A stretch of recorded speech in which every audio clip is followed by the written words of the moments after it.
All right. I hate all computers. Please vote. David knows how to provoke me. You are looking at the first successful user of a multi-terminal operating system in a working university in the world. The University of London had the Atlas system installed in 1964. And the Queen came to open the thing. And when she came, everybody's program crashed. That was the first multi-user operating system outside. IBM had one in the military, but in the university. My program was the only one that ran because I had biological data, which was about 100 points. And the physicist had thousands of points, and the upper memory had a bad solder joint. Should I speak English or American? Solder joint in English. And they didn't find it for 6 months because they didn't have any programs to find errors.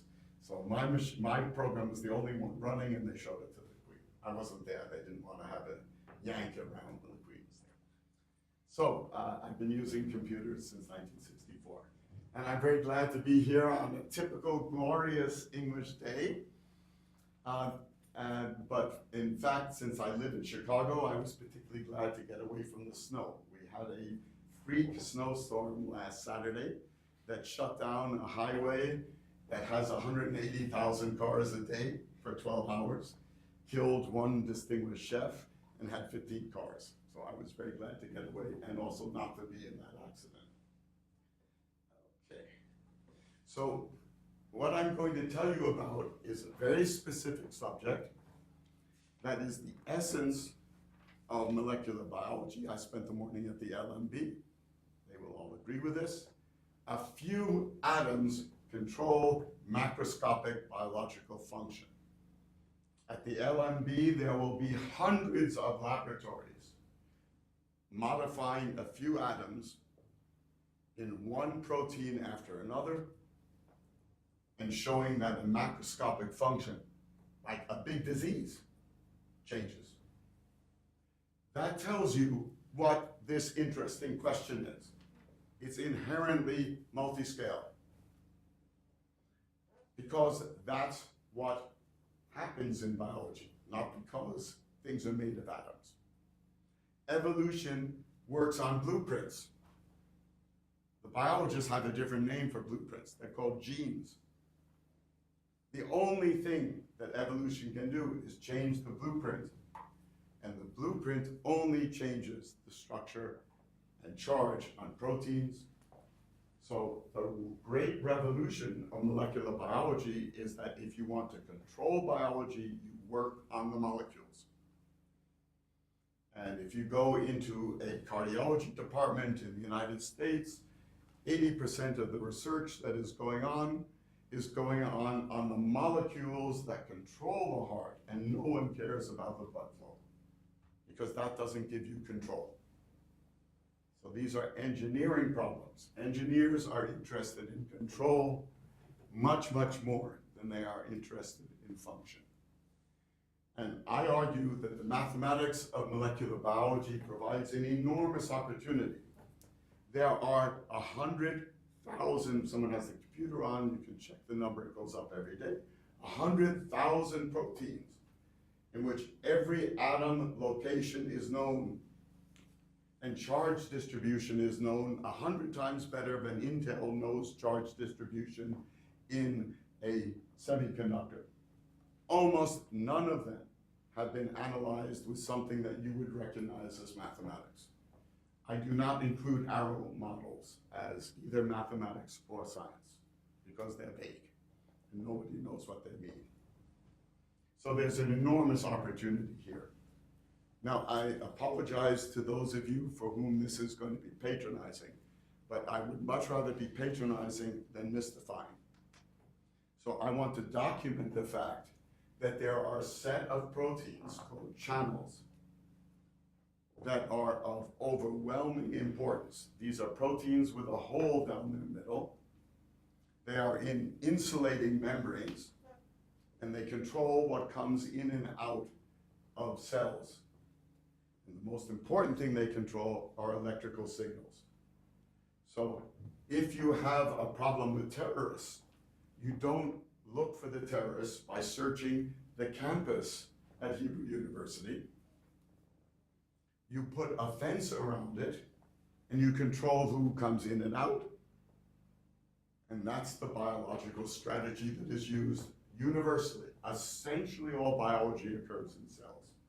By the way, when I gave this talk at Hebrew University, my friend Ron Albert jumped up and was very excited. He said, we have two fences. So that's like bacteria. Bacteria have two membranes. So channels control what flow in and out of cells. They were first discovered essentially in Cambridge. Well, essentially is tricky because Hodgkin was delocalized between here and Plymouth. In those days, Plymouth was leveled. Every building in Plymouth was knocked down by the Germans. By 46, 47, a shack was built to do experiments, and he went down there. Built all the equipment up here. Hodgkin never knew that channels controlled a wide range of function. It's not quite true. The last year of his life, when I was kind of lucky enough to, I spent a lot of time with him, even in the last year of his life. But until then, he didn't know this, and frankly, if he had known it, he wouldn't have worked on channels. But channels are as important in biology as transistors are in that computer. Now, that used to be a good thing to say, but that's a stupid thing to say now. Do you know why? How much does a transistor cost today? About 10 minus 7 pounds. So people don't study things that cost 10 minus 7 pounds. So most people don't know what a transistor is. So it's a switch or a valve for electricity. And every single thing in that computer, except the power supply, is a field effect transistor, a resistor, a capacitor, or a wire. Resistors and capacitors are passive elements. They're extremely boring, and they can actually be replaced by a transistor if you wish, in the math sense. So everything in that computer is by connecting these switches. In biology, channels have been shown experimentally to coordinate the contraction of cardiac muscle. The channel I'll be talking about quite a bit is not only essential for calcium movement, it's essential for the signal in the heart and for the heart pumping blood. And if it goes wrong, you have 30 seconds of consciousness and 3 minutes until death. And there's very little room for error. If you could double the current through it, you would save approximately 80,000 lives a year in Great Britain. That's the number of people who die because the conduction system fails, but the heart is fine. Nobody has been able to increase the current through this channel at all. Ion channels coordinate contraction in skeletal muscle. That sort of sounds boring. However, 50% of the body mass in an aged male scientist is skeletal muscle. In some of you who are runners, it might be 90, 92%. So above that, you're in trouble. So if something goes wrong with 50% of the mass of your body, you're in big trouble. If you get a flu infection that goes in skeletal muscle, it's extremely hard to save your life, just because it involves so much mass. So this is of enormous clinical importance. Ion channels control all electrical activity of cells. Every cell in the body uses electricity for its function. I used to have to make an exception with red cells. And then I remembered that 0 is a number. So red cells only function if the voltage across the red cell membrane is 0 plus or minus 0.001. And if it deviates from that, they can't transport oxygen. Now, every one of these sentences are things that if you don't know biology, you're going to say, is this guy kidding? This is what is taught to every physician in the world. These are essential things that every physician knows. Ion channels produce all the signals of the nervous system. Everything that allows you to see and think are voltage signals across membranes, and they fundamentally work the same way that voltage signals work in cables underneath the Atlantic Ocean, first put in by Kelvin, and Kelvin himself made the analogy. Okay? And that was, by the way, before Maxwell equations. Ion channels are involved in the secretion and absorption of things in every cell. Ion channels are directly involved in thousands of diseases. This was discovered by Fran Ashcroft at Oxford. As late as 2000, nobody had looked for mutants of channels. She was the first to do that. It's actually been on your BBC all over.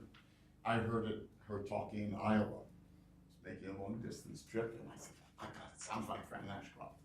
It was Fran Ashcroft. So what she found was that if you screen human channels against the genome, you will find what she thought were tens of diseases. Last time I looked in Google, there were 15,000 genetically specific diseases defined by an exact mutation. And in most cases in the UK, there would be 10 to 30 people with the disease. Ion channels are proteins, and their genes can be easily manipulated by molecular genetics. This is not a sketch. This is the thesis work of Raymond Dutzler. It took him 2 years to locate where every one of those atoms is. And it was located by X-ray diffraction. And that was all possible because you mathematicians had shown how to do inverse Fourier transforms of X-ray scattering. Excuse my voice.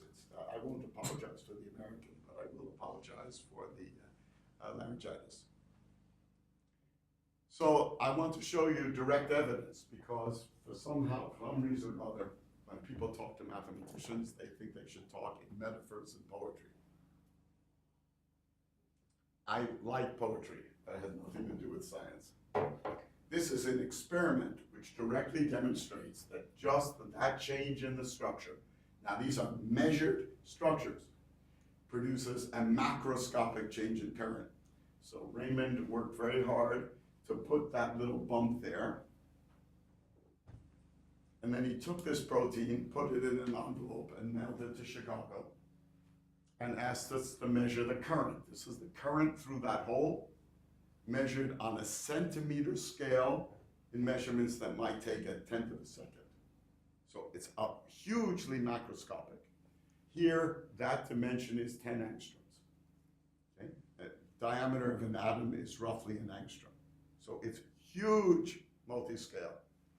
And the current changed dramatically. It didn't work the first time because a protein had fallen out of the envelope.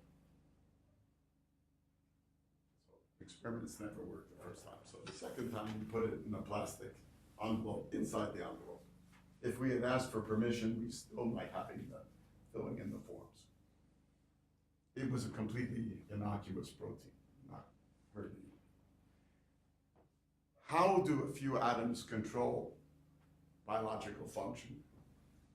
And I'm going to argue and show that a few atoms control the electric field in the middle of that pore, and that is, it's not the only thing that controls biological function, but it is by far the largest. The local electric field controlled by those atoms changes the flow. Now, I am continually amazed by how few people have studied Maxwell's equations or understand what the realities are of charge. You excuse me if I offend any of you, but we need to get this clear. Matter that is not connected to an energy source is essentially an inhomogeneous Neumann boundary condition. It's a charge. It sets the derivative. It does not set the potential. That's called permanent charge or fixed charge. And it is usually not carefully described in Penofsky and Phillips, it's wrong, and Jackson, it's confusing. And this is the main driver of how materials that dissolve in water influence the water. Just the charge. It's not the only, but it's the main. This has to be kept completely separate in your mind from what Maxwell and Faraday called induced charge. And that is the charge produced by distorting an atom. So think permanent charge, that's like gravity, it's you're walking on the earth. Even in the most obese person in the United States does not change the gravitational field of the earth. The tides on the earth, however, represent a change in the shape of the earth produced by the moon. And if you actually look up tides in Google, you will see that you have to solve the bispherical problem, or even more elaborate if you want the non-spherical component. And the stuff you learned in school is grossly oversimplified. The point is the electric field is so strong that it distorts matter. That property means that the local charge density depends on the electric field. And that is called polarization or dielectric properties, very confusing in the chemistry literature. I use the phrase induced charge. Faraday and Maxwell understood that. So there's permanent charge.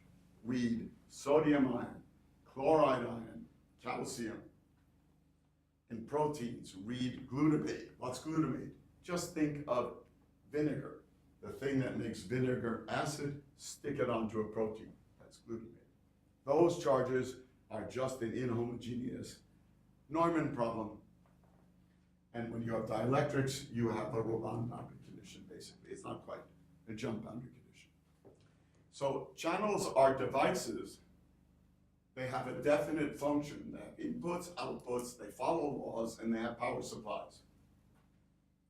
This is extraordinarily important in studying these things. Most physical scientists are interested in everything that a physical system can do.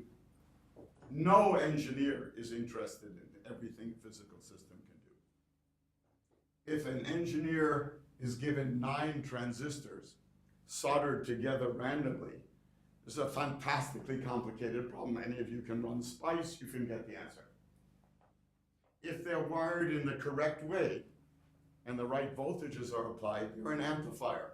How many numbers do you need to describe an amplifier? 1. Engineering devices have a purpose that were built by the designer.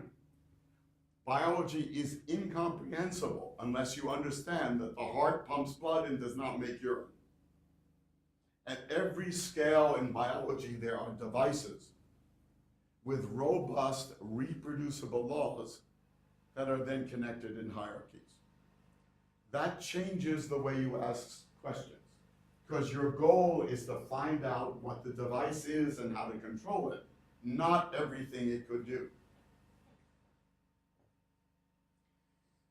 The role of the electric field in this is so important and yet so misunderstood. The electric field is not mentioned in any biochemistry textbook I've ever found. And yet, what is in the second paragraph of Feynman's textbook? Does everyone know who Feynman was? Sometimes younger people don't.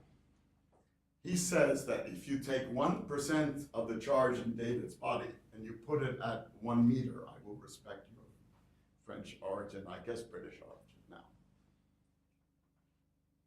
The yard is still called English measure in America. Anyway, the force would lift the earth. Now that's fantastic. Nobody I've spoken to ever guessed that. They thought 1% of the charge might be 100 tons. What would happen if concentration or number density or just gravitational density varied by 1% in most fluid flows or diffusion? Not much. 1%, what would happen if you could get 1% of the charge in the laboratory? You'd actually have almost a nuclear explosion. The laboratory would cease. And if you doubt me, and you talk to the experimentalists at the Cavendish, you look at the amount of protection they do when they get to 1,000 volts, not anything like 10 to the 8th volts. This means thou shalt satisfy the equations of the electric field, period. Now this comes as a real frightening surprise. One of the main equations of the electric field, which is known to any of you who have ever soldered up anything or wired it, is continuity of current flow. You have no shortage of models of this form. All of the models in chemistry are of this form, essentially, called the law of mass action. It only took me 50 years to determine what the current was from A to B and B to C. Now, electric current means the flux of charge. You're all mathematicians. These are exact statements. You write the flux of charge, you multiply it by the flux of the atoms, you multiply it by the charge on the atoms, and that's the flux of charge. It is obvious that the flux of charge from here to here does not generally equal that from A to B, does not equal that to B to C. Why is it obvious? They're different variables. So how can they possibly be generally equal? This means the law of mass action is wrong. If you believe Feynman saying that you have to get this stuff within 1%, you cannot tolerate anything like that. Not 1%, 10 minus 12. So I have a paper working out the consequences of an error in this. This also applies to Markov models. In fact, it applies to any model in which A and B are related by ordinary differential equations in time, because continuity of current involves boundary conditions in space, period. And I want to give you a two-line proof of this. This is Maxwell's equation. It says that magnetism is produced by the movement of charge in matter plus the electric field rate of change in vacuum. This term has nothing to do with matter. If this equation is not true, we can't see the sum. This is exactly the equation that produces radiation. All of this is checkable in the book on electricity and magnetism. The highest frequency radiation we know comes from a long way is gamma rays. So it's cosmic rays. So this is true down to something like 10 minus 30 seconds. The divergence of the curl is 0, so the divergence of this quantity is 0. That proves that there is absolute conservation of current. Under all time scales, under all conditions, everywhere, period. And conservation of charge is obvious, but it's much more subtle because the word charge is complicated. It's a property of matter. This does not involve matter. This says no matter what function J is, E can take on a value to guarantee continuity of current. It means that that equation determines the physics, not the other way around. Now, everybody here has a laptop computer. Has everybody noticed that if you pull the plug out from the wall, you quite often see a spark? England sometimes has such a high humidity, you may not see it, but I saw it just this morning. Okay? Have you seen a spark when you pull the plug out of the wall? No, you never noticed. Okay. It's there. What does that tell you? It tells you the voltage was 1,000,000 volts. The spark is a plasma. The voltage ionized the air. If you doubt me, put a piece of paper there, it'll catch fire. If you wrote a constitutive equation for the flow of current and you left out ionization, you wouldn't have the phenomenon. The physics was changed to satisfy that law. There are no other laws like that that I'm aware of. I don't know quantum mechanics, so I'm just totally ignorant. Better satisfy that law. So we are going to then have a major problem. Thermodynamics is derived without boundary conditions, so it cannot have current. It's more important than equilibrium. You cannot have current flow without describing boundary conditions. That's simple. Statistical mechanics is almost universally done in the thermodynamic limit. No boundary conditions, it cannot describe devices. And then no power supplies. From a math point of view, what is a power supply? It's a voltage here and a voltage here. These are inhomogeneous Dirichlet problems. And what is a device? It is an input and output. And obviously the law for the input and the output are different and they're not at the same place, right? That means you must have spatially non-uniform boundary conditions. The number of papers that have been written on solving Poisson's equation with spatially non-uniform boundary conditions is very small, because mathematicians like to generalize, and there is no generalization. But that's exactly why engineers use spatially non-uniform conditions so they can make a device. So we have to do things differently. Now, most younger people, I don't know whether I should define you all as younger, have a disease. The disease is that they believe if they could only understand the dynamics of every atom, they could then understand a system.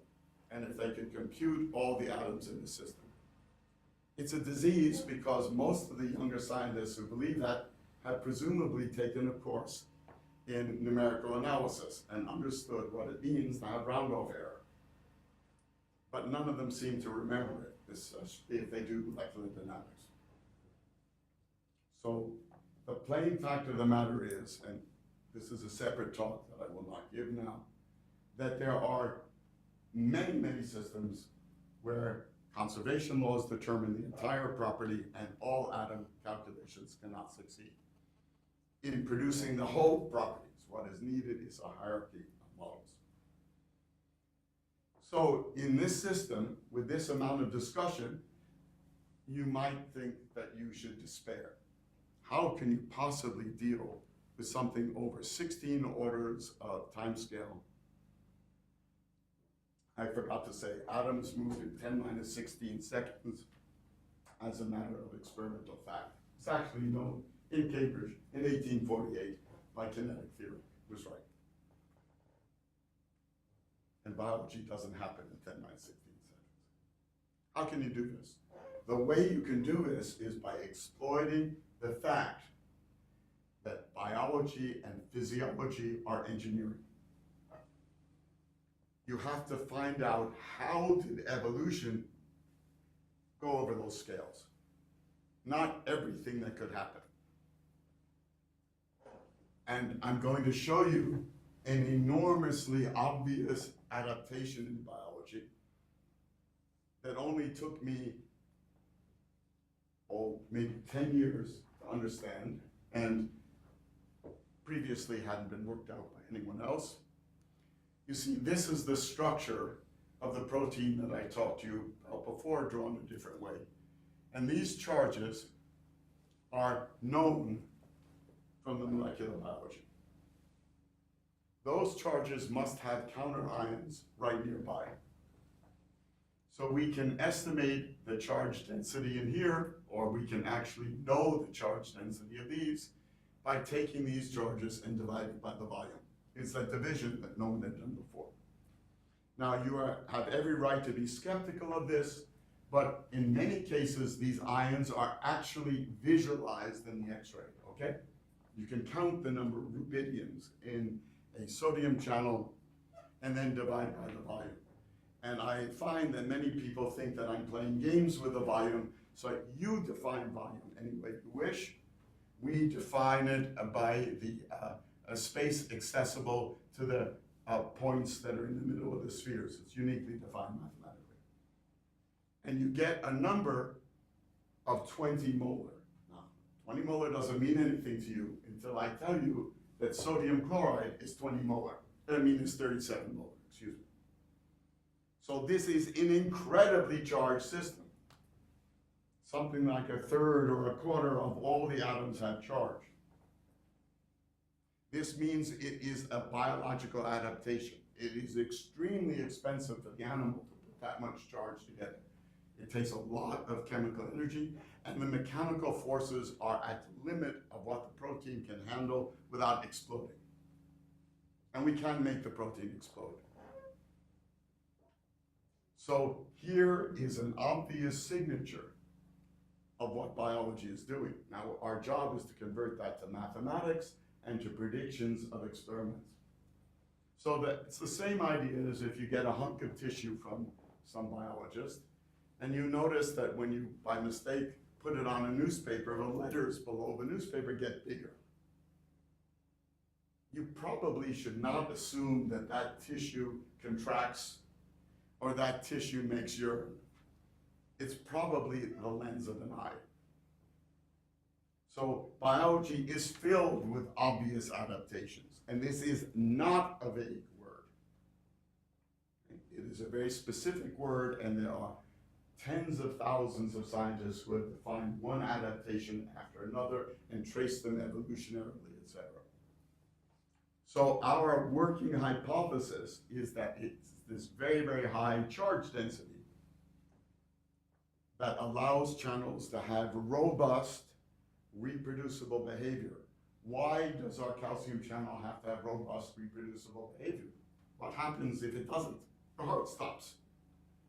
Your heart stops, you can't reproduce, you fall out of the gene pool, and you're not there anymore, and evolution selects against you.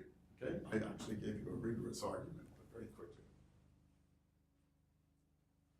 Now, Bob, can we go back to this? sure. The induced fit. There's no induced fit.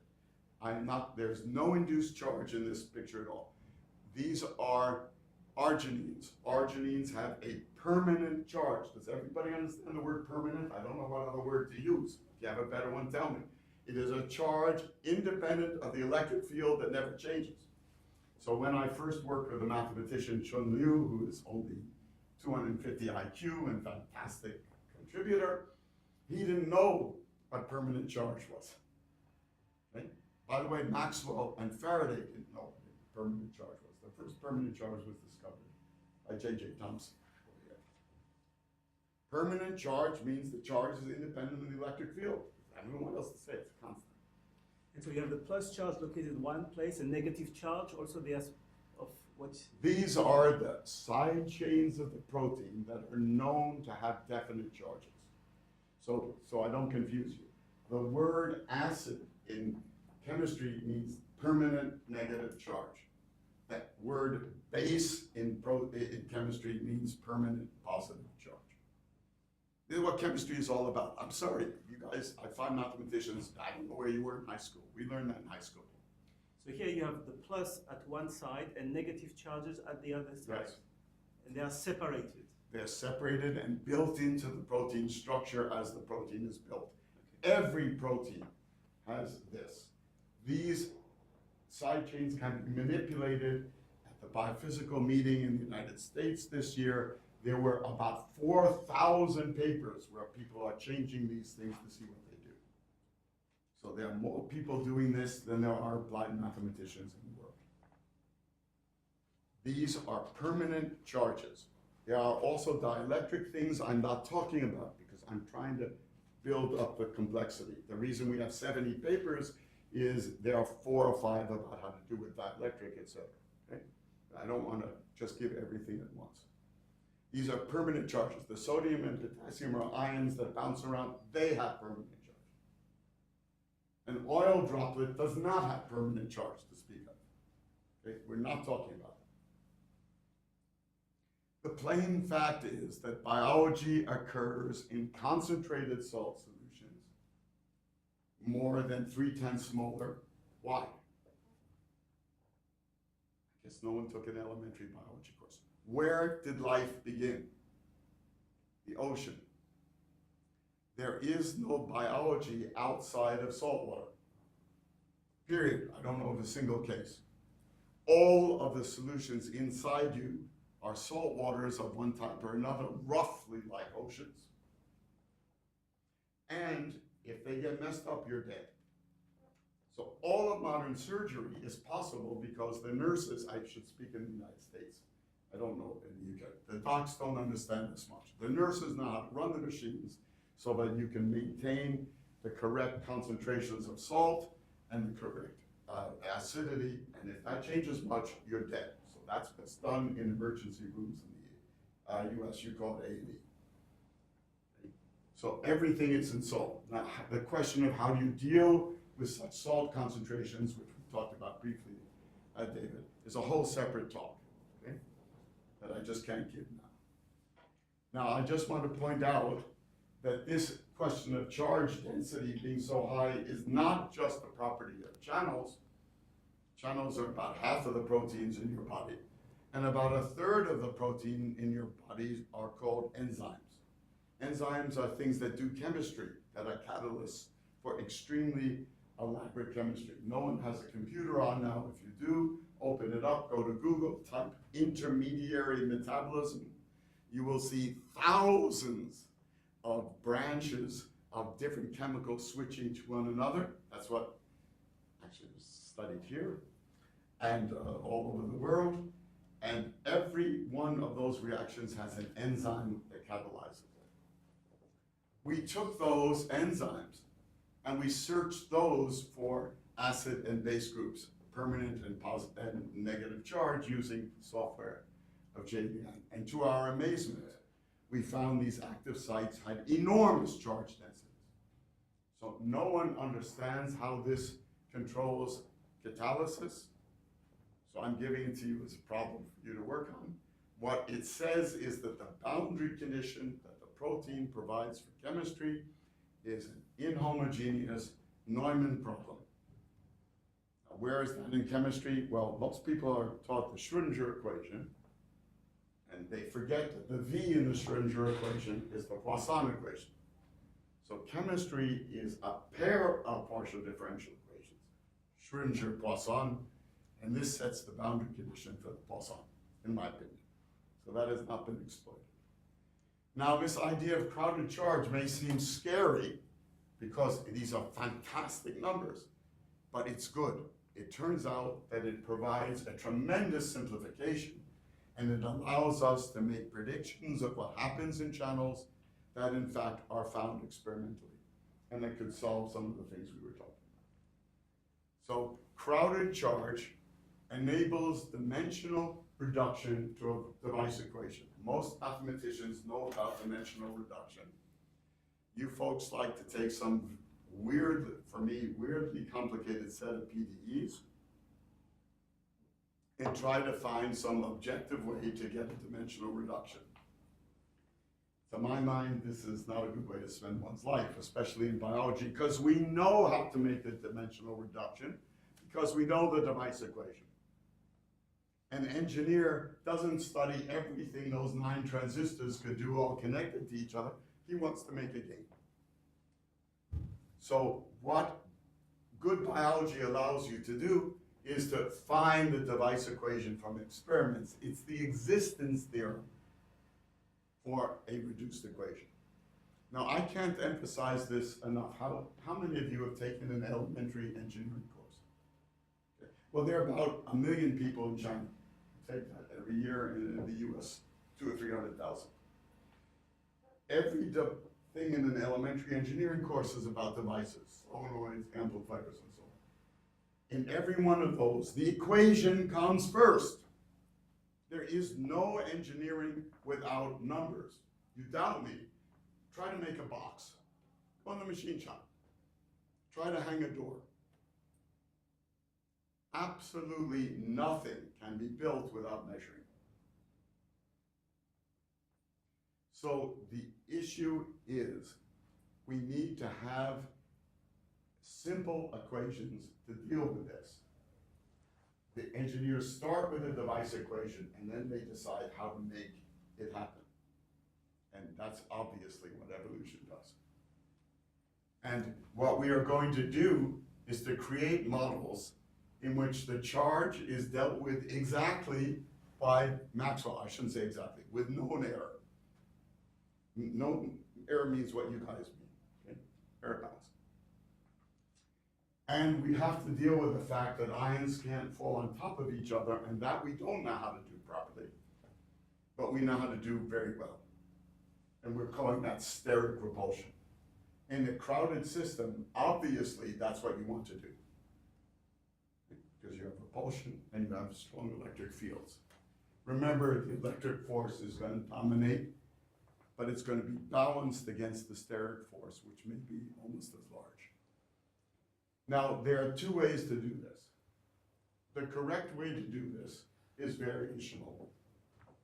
As I'm sure all of you know, that if you have interacting conservative fields, the only practical way to get the interactions is to use a Hamiltonian and an Euler-Lagrange process to get the coupled equations. It is in fact possible to derive the differential equations directly sometimes, but historically almost no one gets it right. Schwinger supposedly got it right. For diffusional problems, it's much worse, David, because if you want to combine diffusion of calcium and sodium, what do? Do you combine the number densities for calcium, the PDEs for number density? Do you combine the first passage time? Do you combine the PDE for density, gravitational density, or for charge? You get different answers. There's no uniqueness. So that's unsatisfactory because real world only does one thing. So you need a variational principle. Any of you who took mechanics were probably taught that the Hamiltonian is only valid for conservative systems and that you cannot do a Hamiltonian or a variational principle when there's friction. And the usual example given is that you cannot derive the Navier-Stokes equations from a variational principle. Well, that's incorrect. That is a solved math problem. It's a pure math problem, has nothing to do with physics. Chun Liu, working with a whole group of people, but he was the major contributor in the culmination, has shown how to derive Navier-Stokes from a variational principle in, say, 4 lines. And he has done this by using 2 variations, a Hamiltonian with respect to position and the dissipation function with respect to velocity. When you do the Euler-Lagrange process, you get a mixed differential equation, you get a set of them in Eulerian and Lagrangian coordinates. That's a horrible mess, but you pull back or push forward, methods are now all known only in the last 30 years, and you can convert that to a single PDE. So any of you interested, that's why I put up my email here. Send me a note. I will send David the paper that does it for ionic solutions. And I persuade Chun, it's dangerous when your IQ is 250. I persuaded him with great effort to write a tutorial. So there's now really a wonderful tutorial so anyone can follow every single step, even me, of this. So that method is rigorous and we've tried it, but we have not yet been able to integrate it efficiently for the complex structures that I've shown you. Now, those biological structures are not as complicated as this chair. So let's be careful we don't start blaming biology. In fact, today, there is no routine way to do Poisson's equation with this boundary condition, with the 0.1% accuracy. The hydrogen bomb designers know how to do it, they keep it quiet. So, we cannot use that wonderful variational method to deal with full proteins quite yet. Now, I get emails from Chun about once a month telling me that he has 3 groups of Chinese numerical analysts working on this, that they almost have it. But last month, one of the guys went from a salary of $50,000 at Penn State to $250,000 in a startup. So it's hard to keep these people on the reservation. So we have used a different approach. And that approach first started by Jin-Liang Liu, who's a senior numerical analyst whose career was spent on computational electronics. It's now produced about 6 papers. That method does science before it does the math. We say, what is the most important effect of finite size of ions? The most important effect is that we have saturation. You can't get more than a certain number of ions. So any of you who come to this field are going to be tempted to use Poisson-Boltzmann, or what's called PNP, which is the generalization of Poisson-Boltzmann for flow. I named that thing a long time ago for a reason, because it's also the description of transistors. But those had points. And the fact is, Poisson-Boltzmann does not describe the properties of real ionic solutions, and that has been clearly known in the physical chemistry literature since 1922. So the very large number of mathematicians who insist on using Poisson-Boltzmann are doing math, that's fine, pure math, but has nothing to do with ionic solutions. You think my language is too strong? Werner Kunz is the leading worker in the field, experimental, and what he said about this was, for decades, quote, for decades, we've been able to send a man to the moon, and we cannot account for the properties of a sodium chloride solution. What he meant was that Poisson-Boltzmann would not work. So we can't use that approach at all. So what we do is to use this expression for the entropy of spheres. We make the hypothesis that sodium, potassium, chloride, and calcium, the biological ions, can be represented as hard spheres of definite charge, okay? Permanent charge. We make the hypothesis that water can be represented as a sphere of a dielectric, okay? So that will have induced charge. And we can calculate as an output of our model the induced charge in the water. Now, that is a good model of sodium, potassium, and chloride. It is not a good model of water, but I'm going to show you what the results are. And we use this for the entropy. Now, it turns out, as usual, for us, when we do a problem, we do it wrong. So when we started this problem, we did it without the water. Everything worked okay. But then we had to put in the water for obvious reasons.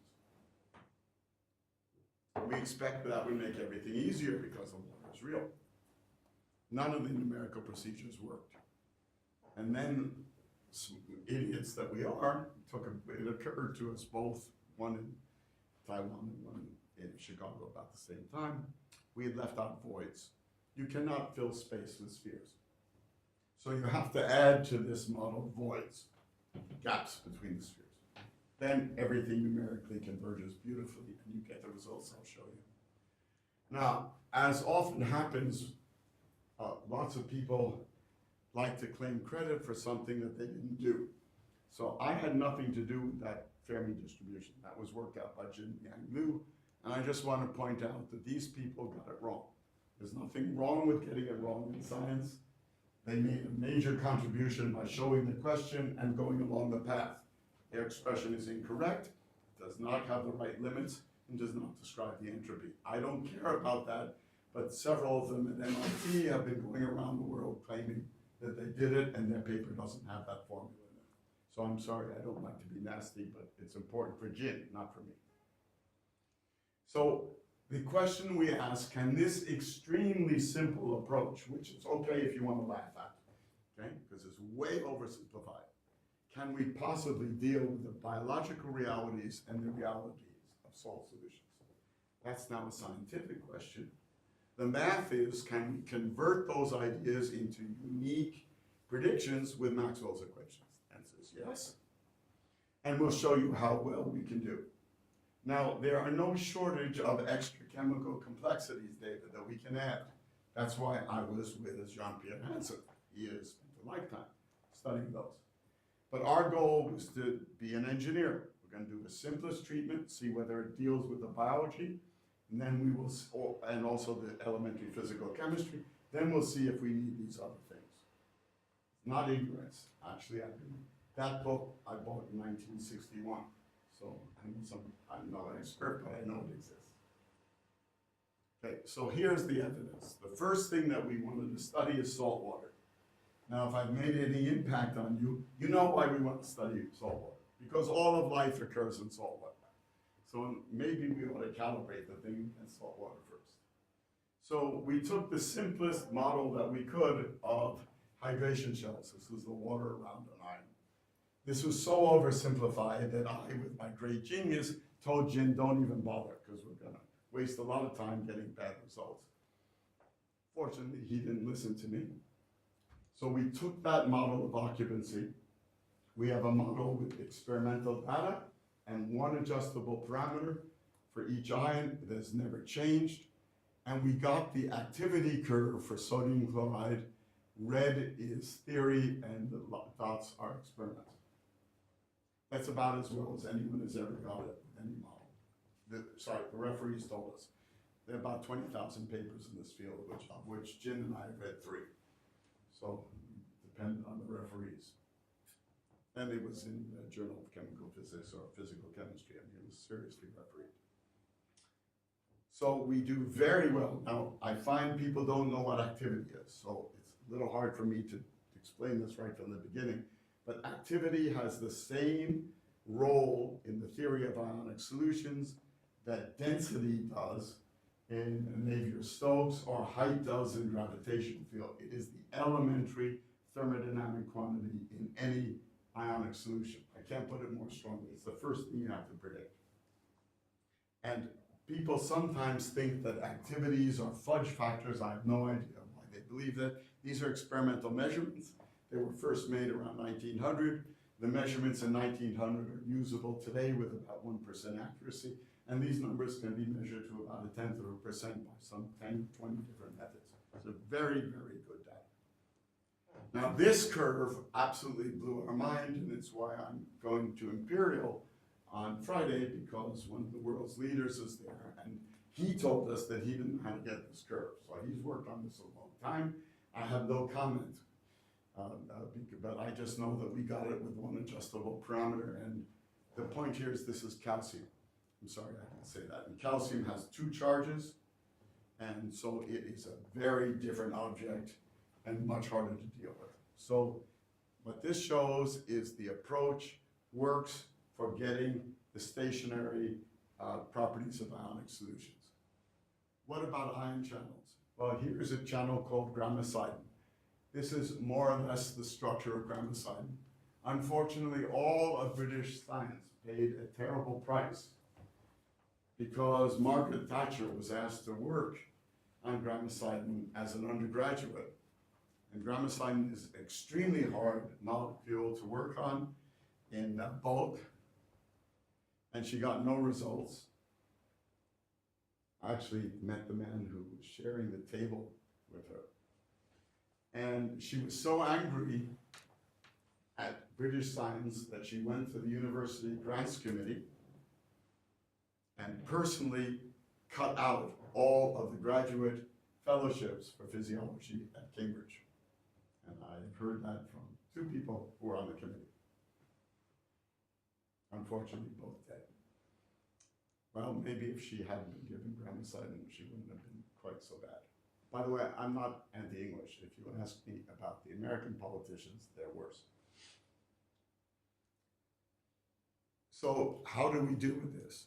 Well, in the case of grammacidin, we have solved the equations in 3 dimensions, and we fit the data fine. It doesn't mean an awful lot because the data is not very complicated, but we fit it fine because that's the actual properties. They're not complicated curves. But very interestingly, this shows directly that models that use points instead of spheres are fantastically wrong. Okay? So we have to use the sphere model. What about this calcium channel? Well, this is the binding curve showing that the channel is selective for calcium. And this is a very tricky property of calcium channels with experiment and theory. And what this experiment has done is you put this channel in a solution which is all sodium, and let sodium through. But you put just a little tiny bit of calcium. The sodium is shut off and calcium goes through. This is a wildly nonlinear property. It's predicted with no adjustable parameters by this model. Curve goes down and back up. So that means that we have fit the important properties. Now, this story can go on for 30 papers, okay? There are 30 papers showing how models of this type fit every known observation in calcium channels. And in another very important calcium channel called the ryanodine receptor, a different structure altogether, my colleague Dirk Gillespie has predicted results in 40 solutions before they were measured.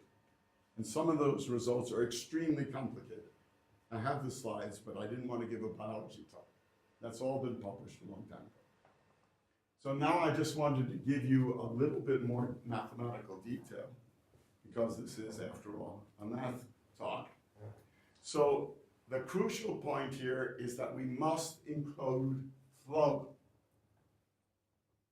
because it's biology. What happens when there's no flow in living systems? They're dead.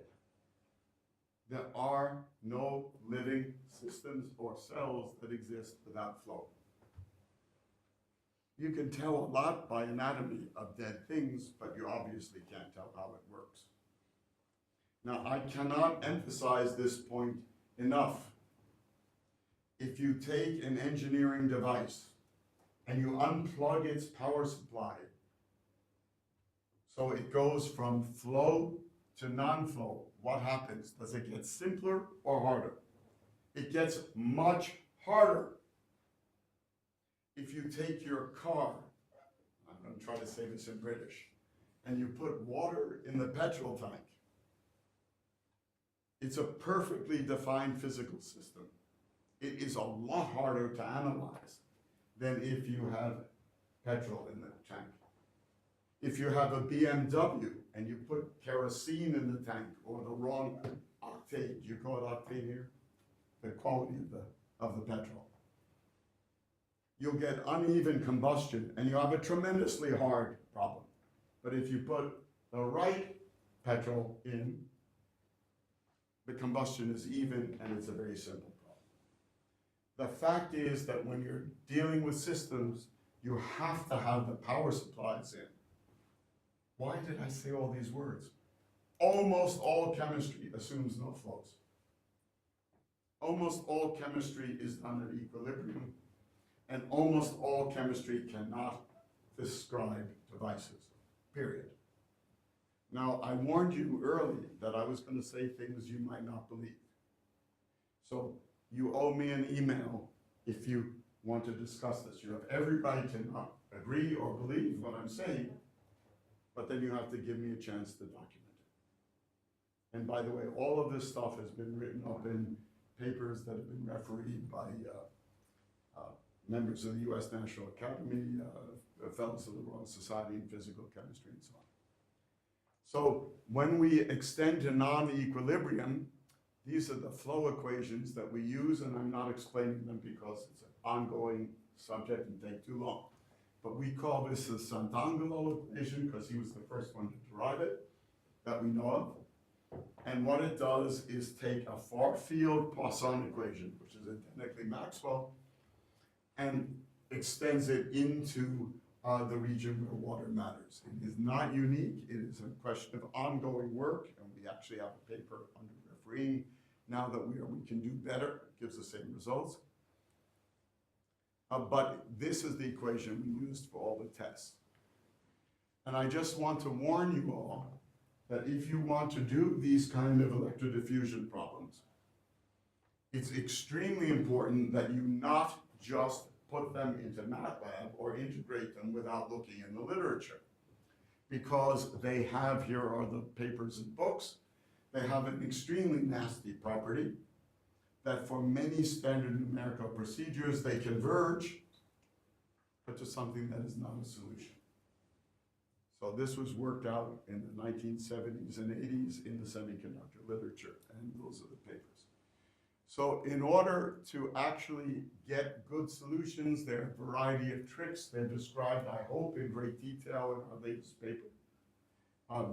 For nothing that we did is, well, a few things are original for proteins, but very little. But this is just a warning, because there are many, many papers in literature that have tried to integrate these things and got non-converged results or results that are embarrassing. Okay?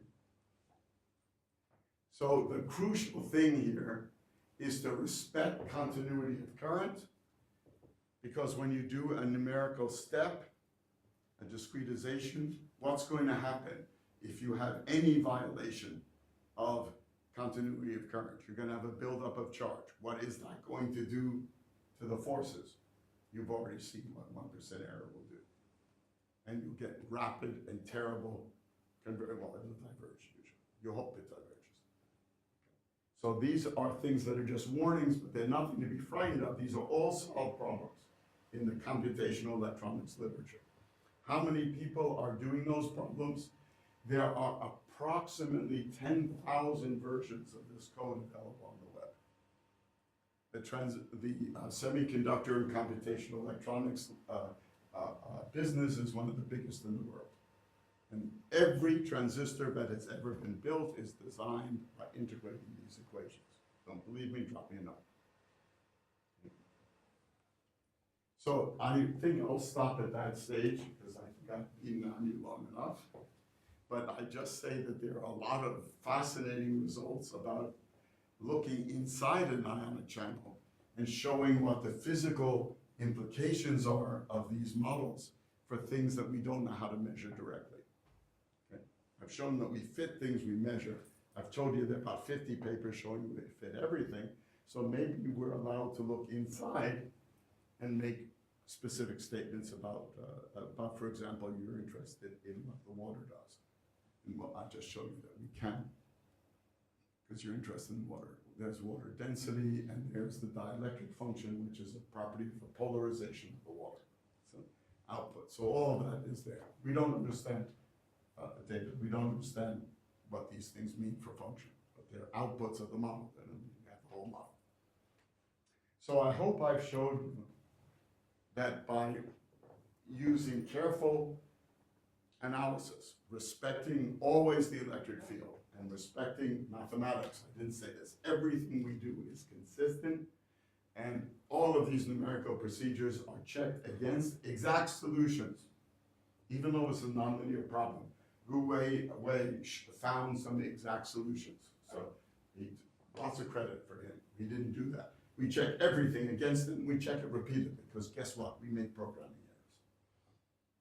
So I hope I've shown that with those things, which any good engineer should do, we can do real biology. We can deal with all the properties of the calcium channel of your heart. I forgot to tell you, there's about $5 billion of drugs bought every year for that channel. And almost certainly in this room, a third of you have relatives who are taking one of those drugs. And we can do real biology. And hopefully we can interest some of you all in taking this approach and extending it to many of the other channel proteins which are interesting, and showing us how to do these things better than we do, which is the point of science, climbing on each other's shoulders, hopefully not holding the heads of the people at the bottom underwater too long. Thank you very much.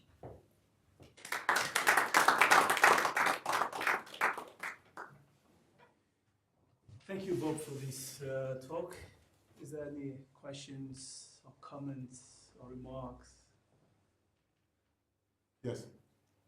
So for maybe 60 years, 50 years since the work of Dennis Noble, people in modeling the electrophysiology of the heart have used essentially cell-based models, which are just ordinary differential equations, describe what ionic flux is in and out of a cell, coupled to essentially a cable equation, a reaction diffusion equation. Well, no, telegrapher's equation. No, I mean, no, but it's important. They're Maxwell's equations. But it's coupled to a cable equation. Sure. So what's your comment on using that methodology? Oh, I mean, that's for appropriate at that resolution. It simply doesn't include the detailed properties of channels. Yes. So is that important or not? Oh, yes, sure. Because biology is a hierarchy of systems. So what the channels do is provide what the engineers would call an active current, what Dennis called an active current. So I know Dennis since '62, and he actually introduced me to my first wife. And I'll be seeing him later this week. So yes, that's absolutely correct. That is a lower resolution model. Okay?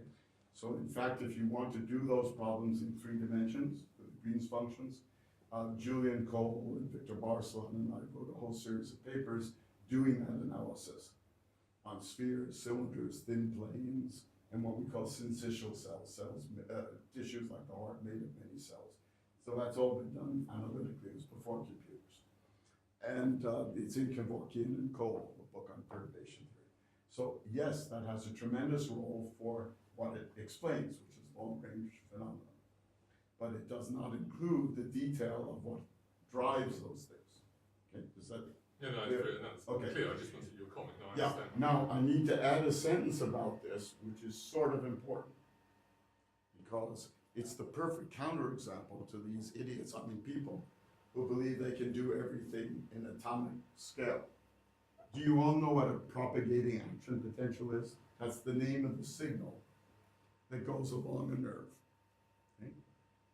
So that signal in a transmission line can go actually across the ocean. And in a whale, it can go 30 or 40 meters. So it's a hugely macroscopic phenomenon. That phenomena shows that 10 to the 20th atoms are involved in determining the properties of one channel. One channel depends on the voltage that Dennis would calculate a centimeter away. That's what the equations tell you. And then you do the experiment. You put a pipette and measure for one channel. It can be done routinely. Erwin Nair got a Nobel Prize for that. Then you change the voltage a centimeter away. It changes. They have 10 to the 20th atoms in between. So if you want to simulate that with all atoms, you have to put in 10 to the 20th. It's not complicated. Well, it's going to be a long time before a computer can deal with 10 to the 20th atoms. But wait a second, these all interact. So even if the interactions are only pairwise, the real number is 10 to the 20th factorial roughly. But they actually interact in multi-body. So the number is beyond astronomical. That is an experimental proof that you cannot calculate all the properties that are biologically crucial. That's what the nerve is for, excuse me. The nerve is about that signal by knowing all the atoms. You must do multi-scale. And the reason I was slightly rude to you is that the reason you can do that problem is that the Maxwell equation, called the telegrapher's equation, or actually Kelvin called it the cable equation, is true on all scales. So it is correct on the scale of the atoms, and it is correct on the scale of the centimeters, not by approximation. So that's what allowed Andrew Huxley, when he was doing the integration by hand, and Alan Hodgkin, when he did it semi-analytically, to join up the channels I'm talking about with the long-range fields. The fact that it was Maxwell's equation spanning the scales. Okay. Now, we don't know how to do that for diffusion. Okay. We don't know what equation to use over all the scales. So then to come back to this, so when we have an intermediate structure, look, so here you discuss and show ionic channel, which is really, let's say, nanometer, tens of nanometers maximum, and also the cable equation, which has this one-dimensional, cylindrical. No, it doesn't have to be one-dimensional. We did it in 3D. Okay, so what do you think? Do we have now some trustable model to look at questions at, let's say, nanometer between micrometer scale to model electrodiffusions, not necessarily at equilibrium, of course, when we want to look at transient. Okay, now I'm going to change your question slightly, because despite what you heard in this talk, I spent 70 years or 60 years doing experiments. An experimentalist knows that if he's worked on a setup for a year, at the end of it, he can do experiments much better than he did in the beginning. So he knows that he cannot afford to redo all the experiments. So an experimentalist thinks of science as a process and not a result. So I'm going to answer your question by a process, because I don't know the result, but I do know what to do. First, you have to have good, dense experimental information so you can tell one model from another. Without that, don't bother. You're going to waste your lifetime. You'll get a good salary maybe, but you're not going to get definite results. So when Hodgkin didn't like somebody, he told him work on smooth muscle. Smooth muscle has thousands of channel types and no one can understand anything, so get rid of them. When he liked someone, he said work on squid, there are 2 channel types, you can do something. So have a system where you can understand what's going on. Secondly, start with the model in which all the ions contribute only resistance, electrical resistance. That's a very specific model. That's what Dennis wrote. Okay. That is, there's a formula relating the number density of ions to the resistance in classical electrochemistry. You use that, so the concentration does change the resistance in an extremely simple way. And you test that model to see whether it deals with your data in 3 dimensions and transient, all of which is trivial for you guys.